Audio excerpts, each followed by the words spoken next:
வணக்கம் தோழர்களே. Group 1 main சீரீஸ்ல இன்னைக்கு நம்ம பார்க்க போறது social issues in Tamil Nadu and India. ஆக்சுவலா GS paper 1, that is paper 2ல இரண்டாவதாக இருக்கக்கூடிய யூனிட் தான் இந்த social issues in India and Tamil Nadu. இந்த போர்ஷனை எப்படி நம்ம அப்ரோச் பண்ண போறோம், எப்படி நீங்க படிக்கணும், எப்படி ஹிண்ட்ஸ் எடுக்கணும், அவ்வளவுதான் இங்க நம்ம பார்க்க போறது. அப்ப இது பாருங்க, குரூப் 1 மெயின்ஸுக்கு social issues in India and Tamil Nadu. இத எந்த ஆஸ்பெக்ட்ல கேட்டாலும் நீங்க எழுதணும், எழுத தெரியணும். அப்ப அதற்கேற்ற வகையில உங்களுடைய ப்ரிப்பரேஷன் டெக்னிக்ஸ் இருக்கணும். அப்ப என்ன ஆஸ்பெக்ட்ல நம்ம அதற்கான நோட்ஸ் எடுக்கிறது, அதை எப்படி படிக்கிறது, அவ்வளவுதான் இங்க நம்ம பார்க்க வேண்டிய விஷயம். ஸோ பொதுவா ஒரு கொஸ்டினை பொறுத்த வரைக்கும் நமக்கு என்ன தேவை? 1 கண்டென்ட் தேவை, 2 அப்ரோச் தேவை. அப்ரோச் வந்து டைரக்ஷன், என்ன டைரக்ஷன்ல ப்ரெசென்ட் பண்ணணும் அப்படின்ட்டு. ஒரு கொஸ்டினை பொறுத்த வரைக்கும் சோஷியல் இஷ்யூஸை பொறுத்த வரைக்கும் பார்த்தீங்கன்னா மொத்தம் ஒரு 20 இஷ்யூஸ் கொடுத்துருக்காங்க. அது இன்டைரக்டாக இன்னும் கொஞ்சம் டீட்டெயில்டாக கொடுத்துருக்காங்க. அப்போ ஒரு 20 இஷ்யூஸ் இருக்கு. அந்த 20 இஷ்யூஸையும் என்னென்ன கான்டெக்ட்ல நம்ம படிச்சிட்டோம் அப்படின்னா, தட் இஸ் 360 டிகிரியில நம்ம படிச்சிட்டோம் அப்படின்னா அதை கண்டென்ட்டும் நமக்கு போதுமானதா இருக்கும். அவன் என்ன டைரக்ஷன்ல கேட்கிறானோ அவனுடைய டிமாண்டுக்கு தகுந்தாப்புல, மெயின்ஸ்ல என்ன டிமாண்ட்ல கேள்விகள் கேட்கப்படுகிறதோ அதற்கு ஏற்ற வகையில உங்களால ப்ரெசென்ட் பண்ண முடியும். சரியா? அப்ப என்ன கான்டெக்ட்ல நீங்க படிக்கணும்? பொதுவா 360 டிகிரி அப்ரோச் அப்படின்றது ஒரு இஷ்யூவை பொறுத்தவரை பார்த்தீங்கன்னா என்ன ஆங்கிள்லையும் கேட்கலாம். கேள்விக்கான டிமாண்ட், சப்போஸ் நிறைய இஷ்யூஸ் இருக்கு, சோஷியல் இஷ்யூஸ், சைல்ட் லேபர் இருக்கு, பாவர்ட்டி இருக்கு, சரி, டெரரிசம் இருக்கு, ஸோ வயலன்ஸ் அகெயின்ஸ்ட் விமன் இருக்கு, இப்படி நிறைய இஷ்யூஸ் இருக்கு, இல்லிட்ரஸி இருக்கு, இப்படி நிறைய இஷ்யூஸ் இருக்கு. எல்லா இஷ்யூஸையும் நீங்க இந்த கான்டெக்ட்ல அப்ரோச் பண்ண கத்துக்கங்க. பண்ணீங்கன்னா உங்கள்கிட்ட என்ன வகையிலான கேள்விகள் கேட்கப்பட்டாலும் நீங்க என்ன பண்ண முடியும், அதை ஈஸியா ஃபேஸ் பண்ண முடியும். அப்ப நோட்ஸ் எடுக்கிறப்போ ஹேண்ட் ரிட்டன் நோட்ஸ் ஹிண்டா எடுத்தீங்கன்னா ஒரு டாபிக்கான நோட்ஸ் அதிகபட்சம் 4 அல்லது 5 பக்கங்கள் போதுமானது தான். அதிகபட்சம் ஒரு 80 முதல் 100 பக்கங்கள்ல சோஷியல் இஷ்யூஸ் போர்ஷனே நீங்க கவர் பண்ணிடலாம். சரிங்களா? அப்போ 360 டிகிரி அப்ரோச் அப்படின்னா என்ன ஆங்கிள் கேட்டாலும், சப்போஸ் நம்ம மிஸ்டர் 360 டிகிரி அப்படின்ட்டு யாரை சொல்றோம்? கிரிக்கெட்ல சொல்லுவோம், ஏபிடி வில்லியர்ஸை சொல்லுவோம். சரிங்களா? இப்ப நம்ம சூரியகுமார் யாதவ் ஸ்கை கூட அப்படிதான் ஆடுறாரு. அப்ப என்ன ஆங்கிள் போட்டாலும் அதை அடிக்கணும், எந்த பக்கமும் அடிக்கணும். கிரவுண்டுடைய எல்லா பக்கமும் ஸ்கோரிங் பவர்ஸ் அவங்களுக்கு இருக்கு இல்லையா? அதனால 360 டிகிரி அப்படின்ட்டு சொல்றோம். இங்கேயும் அதே மாதிரி தான். நீங்க சோஷியல் இஷ்யூஸை பொறுத்த வரைக்கும் இந்த கான்டெக்ட்ல நோட்ஸ் எடுத்துட்டீங்க அப்படின்னா நீங்க எந்த பக்கம் போட்டாலும் என்ன கேள்விகள் கேட்டாலும் அதை உங்களால ஸ்கோராக கன்வெர்ட் பண்ண முடியும். ஸோ பாருங்க, ஒரு இஷ்யூ இருக்கு, ஃபார் எக்ஸாம்பிள் சைல்ட் லேபர் இருக்கு அப்படின்னா, சைல்ட் லேபர் என்பது ஒரு சோஷியல் இஷ்யூ.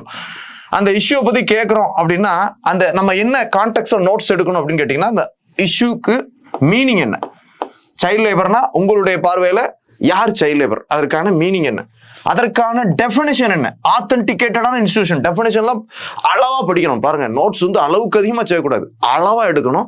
ஆனா அதை தேவையான இடங்கள்ல கரெக்டா புட்டப் பண்ணி ஸ்கோர் வாங்கிட்டு போயிடணும்.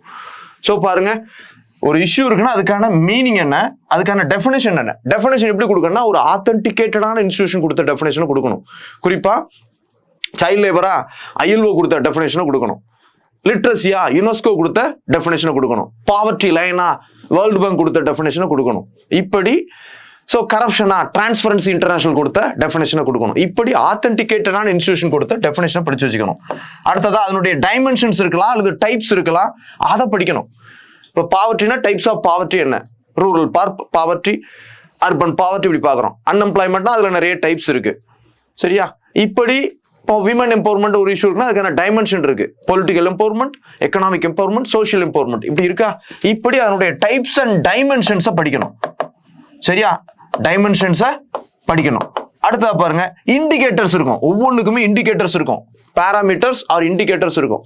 பாவர்ட்டியை மெஷர் பண்றதுக்கு பாவர்ட்டி லைன் அப்படின்ட்டு இருக்கு, இருக்கா? ஆமா. இப்போ இன்கேஸ் சென்சஸ் பாக்குறீங்க, ஹெல்த் இண்டைசஸ் பாக்குறீங்கன்னா IMR MMR பாக்குறோமா? இருக்கு, பாக்குறோமா? பாக்குறோம். MDPI MPI சொல்றோம், மல்டி டைமென்ஷனல் பாவர்ட்டி இண்டெக்ஸ்னு சொல்றோம். இப்படி இண்டைசஸ், இண்டிகேட்டர்ஸ் இப்படி இருக்கு. ஒரு விஷயத்தை பத்தி சொல்றோம்னா அதை பத்திய இப்போ கரப்ஷனை பத்தினா டிரான்ஸ்பரன்சி இன்டர்நேஷனல் வெளியிடக்கூடிய கரப்ஷன் பெர்செப்ஷன் இண்டெக்ஸ் இருக்கா. இப்படி இண்டிகேட்டர்ஸ், இண்டைசஸ் என்ன இருக்கு, இதை சொல்லக்கூடிய அந்த அளவை மெஷர் பண்ணக்கூடிய அந்த இண்டிகேட்டர்ஸ், இண்டைசஸ் என்ன இருக்கு, அது ரீசெண்டா என்ன டேட்டா ரிலீஸ் பண்ணிருக்காங்க, 23 அல்லது 24 ரிலீஸ் பண்ணிருக்காங்க, அந்த டேட்டா என்ன பார்க்கணும். கோட்ஸ் அண்ட் சேயிங்ஸ், பொதுவா நான் சொல்லியிருக்கேன் இன்ட்ரோ முடிஞ்ச பின்னால ஒரு இஷ்யூ இருக்கு, அதை பற்றிய கோட்ஸ் அண்ட் சேயிங்ஸ் கொடுக்கலாம், அதை பற்றிய ஸ்டாட்டிஸ்டிக்கல் ஃபிகர்ஸை கொடுக்கலாம். இப்போ கோட்ஸ் அண்ட் சேயிங்ஸ், இப்போ பாவர்ட்டினா என்ன, யாராவது ஒரு டெஃபினேஷன் சொல்லியிருக்கலாம், அதை பற்றி இதாக சொல்லியிருக்கலாம். நம்ம ஹிஸ்ட்ரியில் கூட படிச்சிருக்கோம், கோட்ஸ் அண்ட் சேயிங்ஸ் படிக்கிறோம். அதே மாதிரி இங்கேயும் அதை மாதிரி ஏதாவது இருக்குதா, வள்ளுவருடைய குரலை கூட கொடுக்கலாம். ஆனால் ரொம்ப அது குழந்தைத்தனமா எஸ்ஏ மாதிரி மாறிடும். நம்ம இங்கே என்ன கான்டெக்ட்ல தேவையோ அதை கொடுக்கணும். அப்போ ரெலவெண்டான கோட்ஸ் அண்ட் சேயிங்ஸ் இப்போ பார்த்துட்டீங்கன்னா பாவர்ட்டி ரிலேட்டடா இப்போ பார்த்தீங்கன்னா அமர்த்திய சென் கொடுத்துருக்காருன்னா அமர்த்திய சென் பற்றி அவங்க ஏதாவது அப்போ லிமிட்டடாக ரெடி பண்ணிக்கணும். ஒவ்வொரு இஷ்யூக்கும் ஒரு கோட்ஸ் அண்ட் சேயிங்ஸ் ஏதாவது ரெடி பண்ணி வச்சுக்கணும், அதை கரெக்டாக கொடுக்கணும். அடுத்ததா ஸ்டாட்டிஸ்டிக்கல் டேட்டாஸ் அண்ட் ஸ்டேட்டஸ். அப்போ இது வந்து ஸ்டாட்டிஸ்டிக்கல் டேட்டாஸ் அண்ட் ஸ்டேட்டஸ் கொடுக்கணும். குறிப்பா குளோபல் ஸ்டேட்டஸ் என்ன இருக்கு அது ரொம்ப முக்கியம் இல்லை, ஆனா இந்தியன் கான்டெக்ட்ல அதனுடைய ஸ்டேட்டஸ் என்ன. இப்போ சைல்ட் லேபர்னா இந்தியாவில் அதனுடைய ஸ்டேட்டஸ் ஸ்டாட்டிஸ்டிக்கல் ஃபிகர்ஸ் என்ன, தமிழ்நாட்டில் அதனுடைய ஸ்டாட்டிஸ்டிக்கல் ஃபிகர்ஸ் என்ன, இது நமக்கு தெரியணும். நோட்ஸ் எடுக்கிறப்போ இப்படிலாம் பார்க்கணும். அப்புறம் இந்த டேட்டாஸை கொடுத்த சோர்சஸ், ரிப்போர்ட்ஸ் என்ன, ILO உடைய அறிக்கை சொல்லுதா, NSSO சாம்பிளிங் சர்வே ரிப்போர்ட் சொல்லுதா, எக்கனாமிக் சர்வே ரிப்போர்ட் சொல்லுதா, RBI உடைய ரிப்போர்ட் சொல்லுதா, சென்சஸ் அறிக்கையின் அடிப்படையில் பாப்புலேஷனை கொடுத்துருக்கீங்களா, எதன் அடிப்படையில் இந்த தரவுகளை சொன்னீங்க அப்படின்ற பர்டிகுலர்ஸையும் எடுத்து வைக்கணும். அடுத்ததா ஒரு இஷ்யூ அப்படின்னா ரொம்ப முக்கியமானது அதற்கான காரணங்கள், காசஸ் ஆர் ரீசன்ஸ். ஒரு 8 முதல் 10 பாயிண்ட்ஸ் அந்த காசஸ் படிச்சு வச்சுக்கணும். அவ்வளவுதான். ஒரு இஷ்யூன்னா அதுக்கான காரணங்கள் என்ன, அது 8 முதல் 10 பாயிண்ட்ஸ். அப்புறம் அந்த இஷ்யூடைய கான்சிக்வன்சஸ், விளைவுகள் என்ன, விளைவுகள் என்ன அதை பார்க்கணும். ஒரு இஷ்யூடைய அதனால என்ன ஏற்படக்கூடிய விளைவுகள் என்ன. சைல்ட் லேபர்னா அதனால என்னென்ன கான்சிக்வன்சஸ் ஏற்படுது, அந்த இண்டிவிஜுவல் மேல என்ன ஏற்படுது, சொசைட்டி மேல என்ன ஏற்படுது, கவர்மெண்ட் மீதான கான்சிக்வன்சஸ் என்ன, இப்படி ஒவ்வொரு ஆஸ்பெக்ட்லயும் நம்ம யோசிக்க தெரியணும். அடுத்ததா ஒரு இஷ்யூ இருக்கு, இஷ்யூடைய மீனிங் பார்த்துட்டோம், டெஃபினேஷன் பார்த்துட்டோம், டைப்ஸ் பார்த்துட்டோம், இண்டிகேட்டர்ஸ் பார்த்துட்டோம், அதை பற்றிய கோட் சேயிங்ஸ் பார்த்தோம், இந்தியாவில் அதனுடைய நிலை, தமிழ்நாட்டு நிலையை பார்த்தோம், அதுக்கான ரிப்போர்ட்ஸ் அண்ட் சோர்சஸை பார்த்துட்டோம், அதுக்கான காரணங்களை பார்த்துட்டோம், விளைவுகளை பார்த்துட்டோம். அப்போ ஒரு இஷ்யூவை பார்க்குறோம்னா அதற்கு தீர்வுகள் இருக்கு இல்லையா, தீர்வுகள் காணும் பொருட்டு அரசு நடவடிக்கைகள் எடுத்திருக்கு. Government measures or general measures, நடவடிக்கைகள் என்ன. அப்போ உலக அளவில் என்னென்ன நடவடிக்கைகள் எடுக்கப்பட்டிருக்கு. இப்போ பார்த்துட்டீங்கன்னா இல்லிட்ரஸினா யுனெஸ்கோ ஏதாவது இனிஷியேட்டிவ் எடுத்திருப்பான், சைல்ட் லேபர்னா ILO ஏதாவது நடவடிக்கை எடுத்திருப்பாங்க. சரியா. இப்போ ஹியூமன் ரைட்ஸ் ரிலேட்டடா உலக அந்த மனித உரிமை ஆணையம், United Nations Human Rights Council action எடுக்கிறாங்க. பார்க்குறோம் இல்லையா. டெரரிசத்துக்கு எதிராக UN குளோபல் அந்த கவுண்டர் டெரரிசம் மெஷர்ஸ் இருக்கு. இப்படி உலகளவிய முயற்சிகள் என்ன இருக்கு, கவர்மெண்ட் ஆஃப் இந்தியாவுடைய மெஷர்ஸ் என்ன இருக்கு, அதுலயே தமிழ்நாடு கவர்மெண்ட் மெஷர்ஸ் என்ன, central government and state government நடவடிக்கைகள்ல யாரெல்லாம் எடுக்கலாம், உலகளாவிய முயற்சிகள் இருக்கு, கவர்மெண்ட் மெஷர்ஸ் இருக்கு, NGOs உடைய மெஷர்ஸ் இருக்கு. அப்ப இதெல்லாம் பார்க்கணும். அதுக்கப்புறம் இவ்வளவு மெஷர்ஸ் எடுத்தாலும் இந்த இஷ்யூ இன்னும் சால்வ் ஆகல. அந்த இஷ்யூ சால்வ் பண்றதுல என்னென்ன சேலஞ்சஸ் இருக்கு, சவால்கள் என்ன இருக்கு, சவால்கள் என்ன இருக்கு.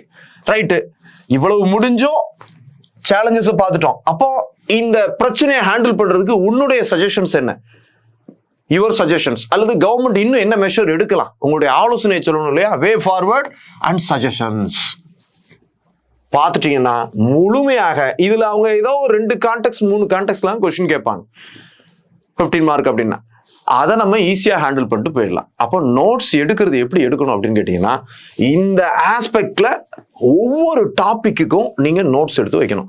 இதுல எல்லாத்துக்குமே எல்லாமே கிடைக்காது. சில இதுல மீனிங் கிடைக்கும், டெஃபினேஷன் கிடைக்காது. எல்லாத்துக்குமே டைப்ஸ்ன்றது இருக்காது. சிலதுக்கு இண்டிகேட்டர்ஸ் இருக்கும், இருக்காது. சிலதுக்கு கோட்ஸ் கிடைக்கும், கிடைக்காது. ஸ்டாட்டிஸ்டிக்கல் டேட்டாஸ் எல்லாத்துக்கும் கிடைக்கும், சோர்சஸ் அண்ட் ரிப்போர்ட்ஸ் எல்லாத்துக்கும் கிடைக்கும், காசஸ் எல்லாத்துக்கும் கிடைக்கும், கான்சிக்வன்சஸ் கிடைக்கும், மெஷர்ஸ் டேக்கன் கிடைக்கும், சேலஞ்சஸ் நீங்க தேடணும் கிடைக்கும், வே ஃபார்வர்ட் சஜஷன் நீங்க யோசிக்கணும், அதுவும் சோர்சஸ் நிறைய கிடைக்கும். சோஷியல் இஷ்யூஸை பொறுத்த வரைக்கும் அவைலபிலிட்டி ஆஃப் மெட்டீரியல்ஸ் அப்படின்றது நிறைய இருக்கதாங்க செய்யுது. அப்போ அந்த 360 டிகிரி அப்ரோச்சை ஃபாலோ பண்ணீங்கன்னா என்ன கேட்குறாங்களோ அதை நீங்க பக்காவாக கொடுக்க முடியும். அளவானதா இருக்கணும், ஆனா நல்ல புரிதலோட மெமரைஸ் பண்ணிக்கணும், அப்டேட் பண்ணிக்கிட்டே இருக்கணும். இந்த டேட்டா சோர்சஸ் எல்லாமே 23 ரீசெண்டா உள்ளதா இருக்கணும். எக்ஸப்ட் சென்சஸை தவிர்த்து, அது கூட நேஷனல் ஃபேமிலி ஹெல்த் சர்வே எல்லாம் இப்போ வந்திருக்கு. ரீசெண்டா உள்ள டேட்டா ஃபேக்ட்ஸ் எல்லாம் கொடுக்கலாம். ஒவ்வொன்றுக்கும் ஒரு தரவுகள் இருக்கு. நேஷனல் சாம்பிளிங் சர்வே ஆர்கனைசேஷன் இருக்கு, RBI ரிப்போர்ட்ஸ் இருக்கு, இப்போ நித்தி ஆயோக் நிறைய ரிப்போர்ட்ஸ் கொடுக்குறாங்க. ஸோ அப்போ ரீஜனல் டிஸ்பாரிட்டிஸ்க்குலாம் நிறைய ரிப்போர்ட்ஸ் வர ஆரம்பிச்சிருச்சு. அப்போ ஒவ்வொன்றுக்கும் தரவுகள் ரீசெண்டாக கிடைக்குது. அப்டேட்டடான புள்ளி விவரங்கள் வேணும். எதுக்கு? இந்த social issues in India and தமிழ்நாடுக்கு. ஸோ அப்போ இது பாருங்க, இதை பொறுத்த வரைக்கும் அப்போ நம்ம நோட்ஸ் என்ன சார் பண்றது? நோட்ஸ் எடுக்கணும். ஹேண்ட் ரிட்டன் நோட்ஸ் எடுக்கிறது தான் எப்பவுமே பெஸ்ட்.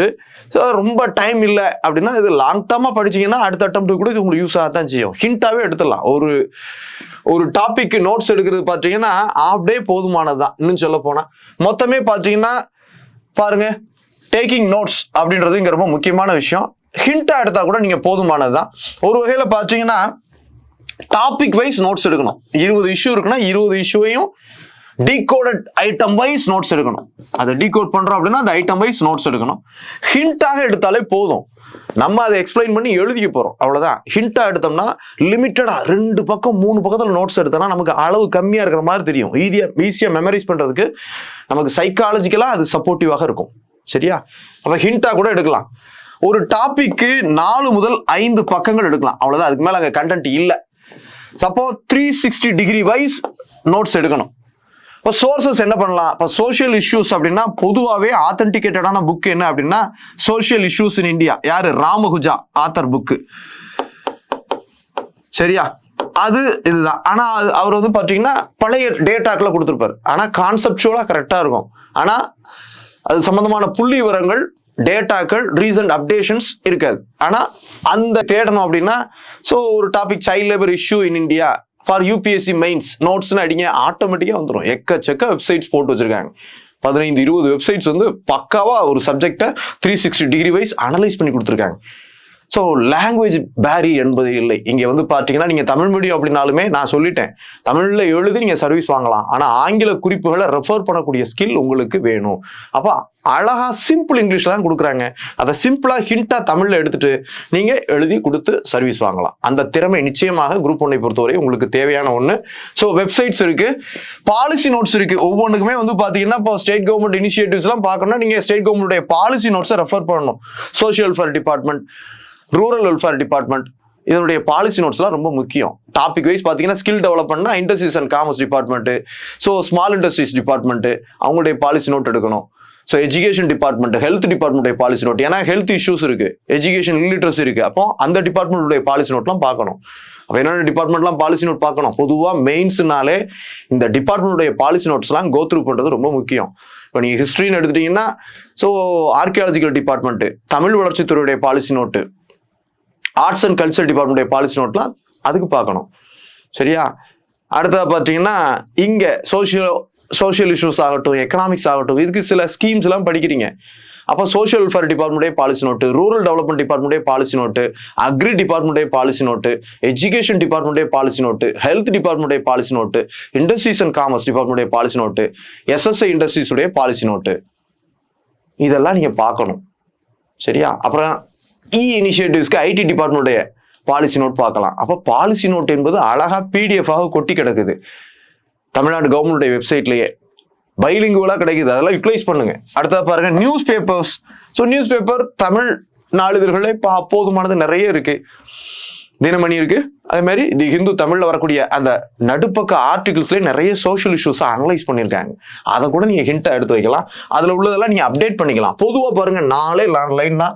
ஸோ 4 பேஜே போதுமானது தான். அதை நீங்க டாபிக் வைஸ் அப்படியே உடச்சு ஹிண்டா நோட் பண்ணிக்கோங்க. உங்க hand written notes long derma மெமரியில் நிற்கும். பொதுவாக சோஷியல் இஷ்யூஸை பொறுத்த வரைக்கும் லாங் டர்மா ப்ரிப்பேர் பண்ணா இதான் ஸ்ட்ராட்டஜி. ஸோ இப்போ குயிக்கான பீரியட் அப்படின்னாலும் கூட இது கூட நீங்க அழகா எடுத்துடலாம். ஒரு வகையில் பார்க்குறப்ப பார்த்தீங்கன்னா 10 நாட்களில் நீங்கள் மொத்த நோட்ஸுமே எடுத்துடலாம். இப்போ 2 பேர் 3 பேர் சேர்ந்து நோட்ஸ் எடுக்கிறீங்க அப்படின்னா அழகா 3 நாள் 4 நாளில் நோட்ஸை முடிச்சு விட்டு போயிடுறதுன்ட்டு. ஸோ அதை பார்த்துக்கங்க. நோட்ஸ் எப்படி எடுக்கணும் நான் ஏற்கனவே சொன்னேன், 360 டிகிரியில் நீங்கள் நோட்ஸ் எடுக்கணும் அப்படி சொல்லி சொன்னேன். அப்படி எடுக்கிறப்ப பாருங்க என்ன கான்டெக்ட்ல இன் டீடைல்டா பாத்துறோம். ஒரு இஷ்யூ பாக்குறோம் அப்படின்னா இந்த இஷ்யூக்கான மீனிங் என்ன, சைல்ட் லேபர்னா மீனிங் என்ன, பாவர்ட்டினா மீனிங் என்ன, இல்லிட்ரஸினா மீனிங் என்ன, அதை சிம்பிளா புரிஞ்சுக்கணும். உங்களுக்கு எது புரியுதோ அந்த வகையிலான மீனிங்கை சிம்பிளிஃபை பண்ணி எடுத்து வச்சுக்கோங்க. அதில் உள்ள கீவேர்ட்ஸ் ஞாபகம் வச்சுக்கோங்க, அதை எக்ஸ்பிரஸ் பண்ண கற்றுக்கங்க. அடுத்ததா அதுக்கான டெஃபினேஷன் ஒன்று எடுத்து வச்சுக்கோங்க. டெஃபினேஷன் ஏற்கனவே சொன்னேன், ஆத்தன்டிகேட்டடான இன்ஸ்டிடியூஷன் கொடுத்த டெஃபினேஷனை வச்சுக்கோங்க. அளவுக்கு அதிகமான டெஃபினேஷனை சேர்க்க வேண்டாம். ஒரு டெஃபினேஷன் போதும், ஆனா தேவையான இடத்துல கொடுத்துடணும். இன்கேஸ் சைல்ட் லேபர்னா ILO, பாவர்ட்டினா வேர்ல்ட் பேங்க், லிட்ரஸி இல்லிட்ரஸினா யுனெஸ்கோ. இப்படி டெஃபினேஷன் ஆத்தென்டிகேட்டடான இன்ஸ்டிடியூஷன் கொடுத்த டெஃபினேஷனை ஒவ்வொரு டாபிக்கும் தேடி எடுத்துக்கோங்க. அடுத்ததா ஒரு இஷ்யூனா அதோட டைப்ஸ் என்ன, கிளாசிபிகேஷன்ஸ் என்ன, ஆர் டைமென்ஷன் என்ன அப்படின்றத பார்த்துக்கோங்க. பாவர்ட்டி அதுக்கு ஏதாவது இருக்குதா அப்படின்றத பார்த்துக்கோங்க. டைப்ஸ் ஆஃப் பாவர்ட்டியா இருக்கலாம், சரியா, டைப்ஸ் ஆஃப் இல்லிட்ரஸியா இருக்கலாம், digital illiteracy, rural literacy, urban illiteracy, இப்படிலாம் போகிறோம் இல்லையா. டைப்ஸ் இருக்கலாம், டைமென்ஷன் இருக்கலாம். இப்போ விமன் எம்பவர்மெண்ட்னா political empowerment, social empowerment, economic empowerment, இப்படிலாம் பார்க்குறோம் இல்லையா. இந்த டைப்ஸ் ஆர் டைமென்ஷன் இது ஒவ்வொன்றுக்கும் இருக்குதா அப்படின்றத தேடி அதை பார்த்துக்கோங்க. அடுத்தது இண்டிகேட்டர்ஸ் நான் சொல்லியிருக்கேன். Indicators or parameters. So MPI multi dimensional poverty index இருக்கா, இருக்கு. டிரான்ஸ்பரன்சி இன்டர்நேஷனல் இருக்கக்கூடிய கரப்ஷன் பர்செப்ஷன் இண்டெக்ஸ் இருக்கு. ஹியூமன் டெவலப்மெண்ட் இண்டெக்ஸ் இருக்கு, சரியா. ஆமா, ஜெண்டர் கேப் இண்டைசஸ் நிறைய இருக்கு. இப்படிலாம் இந்த இண்டைசஸ், இண்டிகேட்டர்ஸ், பேராமீட்டர்ஸ். இப்போ பாவர்ட்டினா பாவர்ட்டி லைன் இருக்கா, பாவர்ட்டி லைன் மெஷர்ஸ்க்கான கால்குலேஷன்ஸ் இருக்கு. அப்போ அந்த இண்டிகேட்டர்ஸ் அந்த ரிலேட்டடா போனீங்கன்னா நிறைய டீட்டெயிலாக போகும். பாவர்ட்டி மெஷர்ஸ் இனிஷியேட்டிவ்ஸ் இந்தியாவில் என்னெல்லாம் இருக்கு, என்னென்ன கமிட்டிஸ்லாம் போட்டாங்கன்னா இதுல கவர் பண்ணிடலாம், நீங்க வந்து பார்த்துக்கலாம். அடுத்தா பாருங்க, கோட்ஸ் அண்ட் சேயிங்ஸ் நிறைய கிடைக்குது. நல்ல பர்சனாலிட்டிஸ், இந்த சப்ஜெக்ட் உள்ள எக்ஸ்பர்ட்ஸ், பர்சனாலிட்டிஸ் இந்த ரிலேட்டடாக கோட்ஸ் கொடுத்துருக்காங்களா, அதை நீங்க சொல்லுங்க. அதான் இங்க முக்கியமான ஒன்று. அடுத்தா ஸ்டேட்டஸ் அண்ட் ஸ்டாட்டிஸ்டிக்ஸ். இந்தியாவில் இதுல என்ன கான்டெக்ட்ல பார்க்கணும். ஸோ குளோபல் ஸ்டாட்டிஸ்டிக்ஸ் ரொம்ப முக்கியம் இல்லை, ஆனா இந்த ரெண்டும் ரொம்ப முக்கியம். இந்தியன் கான்டெக்ட்ல ஒரு சைல்ட் லேபர்னா எவ்வளவு இருக்கிறாங்க, ரீசெண்டா உள்ள ரிப்போர்ட் அடிப்படையில் அந்த டேட்டாவை நீங்க எடுத்து வைக்கணும். சும்மா கதையா விடக்கூடாது. மெயின்ஸ்ல சும்மா கதையா விடுறது. 13 கோடி குழந்தை தொழிலாளர்கள் இருக்கேன்னு சொல்றது, மொத்த குழந்தைகளுடைய எண்ணிக்கை அளவா தான் இருக்கும். அப்ப அதுல பொய் எக்கச்சக்கம் சொல்லக்கூடாது. நம்பகத்தன்மை மிகுந்த டேட்டாக்களை நீங்க கொடுக்கணும்.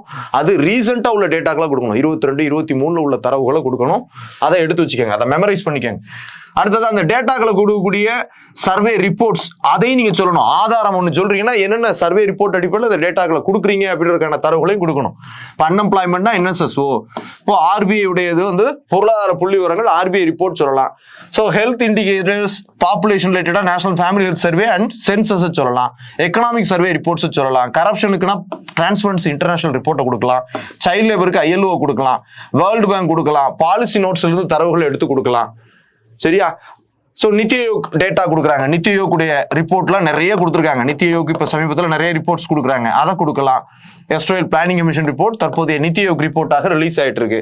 இந்த மாதிரி சோர்சஸை நீங்க கொடுக்கணும். என்னென்ன சோர்சஸ், டிரான்ஸ்பரன்சி இன்டர்நேஷனல் கொடுக்கக்கூடியது, கரப்ஷனுக்கு, இப்படி ஒவ்வொருத்தரும் என்ன டேட்டாக்களை ரீசெண்டாக கொடுத்துருக்காங்களோ அதுல உள்ள சோர்சஸ் அடிப்படையில் இந்த ஸ்டாட்டிஸ்டிக்கல் டேட்டாஸ் இருக்கணும். அவங்க ரிப்போர்ட்ஸை பார்த்துக்கணும். அடுத்ததா ஒரு இஷ்யூ போறோம்னா இது ரொம்ப முக்கியங்க. ஒரு இஷ்யூ இருக்குன்னா இஷ்யூக்கான ரீசன்ஸ் ஒரு 1ல இருந்து 10 பாயிண்ட் வச்சுக்கணும். ஒரு 10 பாயிண்ட் ரீசன்ஸ் என்ன அல்லது காசஸ் என்ன மாத்தி மாத்தி கேட்பாங்க. ஒரு 10 பாயிண்ட் தெரியணும். ஜென்ரலா ஒண்ணுமே தெரியலன்னா இந்த கான்டெக்ட்ல அப்ரோச் பண்ண கத்துக்கங்க. ஒரு இஷ்யூ இருக்குன்னா அதுக்கான பாவர்ட்டினா அதுக்கான ஹிஸ்டாரிக்கல் ரீசன்ஸ் இருக்கும், சோஷியல் ரீசன்ஸ் இருக்கும், அட்மினிஸ்ட்ரேட்டிவ் ரீசன்ஸ் இருக்கும், ஜியாகிரபிக்கல் ரீசன்ஸ் இருக்கும், economic reasons, political reasons, cultural reasons. எப்படிலாம் அப்ரோச் பண்ணலாம் பாருங்க. நீங்க இப்படி யோசிக்க கத்துக்கிட்டீங்கனாலே உங்களுக்கு பாயிண்ட் வந்து குவிய ஆரம்பிச்சிடும். அதான் 360 டிகிரி அப்ரோச். ஒரு இஷ்யூவை நீங்க இந்த கான்டெக்ட்ல அப்ரோச் பண்ணாலே நிறைய கிடைச்சிடும்.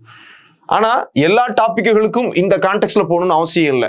சில டாபிக்குகளுக்கு நமக்கு ஜென்ரலாவே பாயிண்ட்ஸ் கிடைக்கும். அப்போ இந்த காசஸ் தான் நீங்க சப்ஹெட்டிங்கா போட்டு எழுதுறது. இது ரொம்ப முக்கியமான போர்ஷன். நிறைய காசஸ் தான் கேட்பாங்க. காசஸ், கான்சிக்வன்சஸ், மெஷர்ஸ் இப்படி தான் கேட்பாங்க. அப்போ இந்த ஏரியால இதை நல்லா தரோவா இதான் சப்ஹெட்டிங் ஃபார்ம் பண்றதுக்கு உங்களுக்கு சப்போர்ட்டிவா இருக்கும். ஸ்கெலிட்டனாக யூஸ் ஆகும் சோஷியல் இஷ்யூஸை பொறுத்த வரைக்கும். அப்போ ஜென்ரலா படிங்க. இல்லைன்னா இந்த கான்டெக்ட்ல என்னென்ன டாபிக்குகளுக்கு கவர் பண்ண முடியுமோ அந்த ஆஸ்பெக்ட்ல நோட்ஸ் எடுத்துக்கங்க. Causes or reasons.